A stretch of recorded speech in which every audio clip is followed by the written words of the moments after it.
Гурилан буюу энэ гурилан одоо бүтээгдэхүүн гэдэг нь нүрс ус давмаасан ингээд хүнсний бүтээгдэхүүн болчихж байгаа байхгүй юу?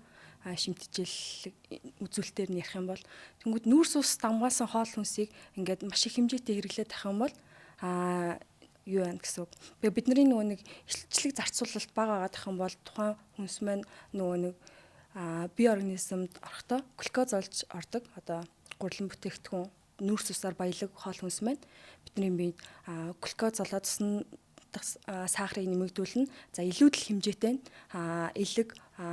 элгэнд булчингийн эд завсар ингээд нөөцлөгддөг байхгүй өөхөн эд болж хоримтлагддаг гэсэн.